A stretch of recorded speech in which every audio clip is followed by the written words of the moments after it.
Welcome to computer official school, সঠিক জায়গা সঠিক শিক্ষা। আমি আশা করবো আপনারা সবাই ভালোই আছেন।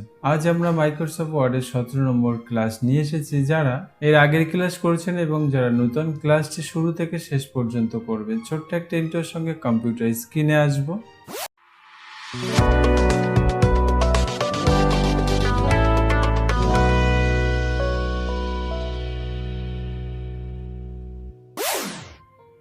আমরা ইতিমধ্যে কম্পিউটার স্ক্রিনে এসেছি। আজ এই ক্লাসের মেন উদ্দেশ্য হলো, আমরা তো নর্মাল কাজ শিখে গেছি, কিন্তু আমাদের টেবিল সংক্রান্ত কাজ নিয়ে করতে হলে আমাদের সেই কাজে প্রবলেম দেখা যায়। তো আজ আমরা স্পেশালভাবে সেই টেবিল ক্লাস নিয়ে এসেছি। ক্লাসটি শুরু থেকে শেষ পর্যন্ত করবেন। চলুন তাহলে ক্লাস স্টার্ট করা যাক। তো আপনারা যারা টেবিল নিয়ে কাজ করতে চান, শুরুতেই আমি বলে রাখি, আপনার যে কার্সরটা আছে, কার্সর সেখানেই রাখতে হবে যেখানে আপনি টেবিল নিতে চাইছেন। তো কার্সর রাখার পর নর্মালি আমরা ইনসার্ট থেকে টেবিলে ক্লিক করব। টেবিলে ক্লিক করার সঙ্গে সঙ্গে আপনি কি দেখতে পাচ্ছেন যে আপনারা দুই রকম ভাবে টেবিল নিতে পারেন। তো যেমন আমরা এখানে দেখতে পাচ্ছেন কিছু ছক আঁকা আছে আমাদের। এই যে উপরে এভাবে এটাকে রো বলা হয় অ্যান্ড সোজা নিচেকে কলম বলা হয়। ওকে, তো আপনি চাইলে এখান থেকে সিলেক্ট করে আপনি আপনার ইচ্ছে মতো কলম রো নিতে পারেন। ওকে, যদি আপনি মনে হয় যে আমি এখান থেকে নেব না, তো যারা এখান থেকে নেবেন না সহজেই তারা কিভাবে নেবেন, ইনসার্ট টেবিলে আসবেন অ্যান্ড কলম কটা এখানে লিখতে হবে, 3 কলম অ্যান্ড রো কটা। ওকে, 3টে রো। তো আমরা 3টে কলম বাই 3টে রো এখানে ক্লিক করলাম অ্যান্ড সরাসরি আমরা ওকে ক্লিক করে দেবো। ওকেতে ক্লিক করে দেওয়ার সঙ্গে সঙ্গে আপনারা দেখতে পাচ্ছেন আমাদের টেবিল চলে এসেছে। তো প্রথমত আমি এখানে কিছু লিখে দেব, যেমন এখানে board of education. Okay, board of education and year of passing দিলাম।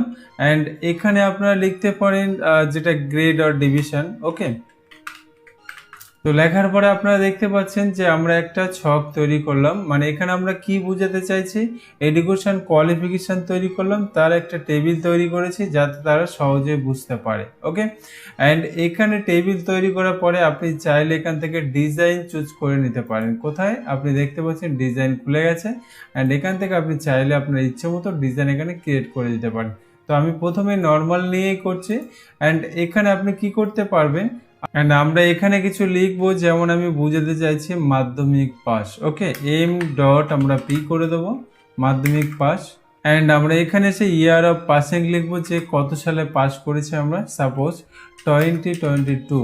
ওকে, অ্যান্ড এখানে গ্রেড অর ডিভিশন, কোন ডিভিশনে পাস করেছেন এবং কত ডিভিশন ছিল আপনার, মানে গ্রেড কি ছিল আর ডিভিশন কি ছিল। তো এখানে আমরা কি করব, আপনার যদি পার্সেন্টেজ থাকে এখানে পার্সেন্টেজ দিতে পারেন। অতএব আপনার যদি গ্রেড থাকে বি প্লাস গ্রেড এরকম থাকে, তাহলে আপনি এখানে দিতে পারেন। অ্যান্ড আমরা আবার ট্যাপ করব। ট্যাপ করার সঙ্গে এখানে এইচএস লিখব, যে ইয়ার অফ পাসিং, কত সালে পাস করেছি আমরা, অবশ্য 2024।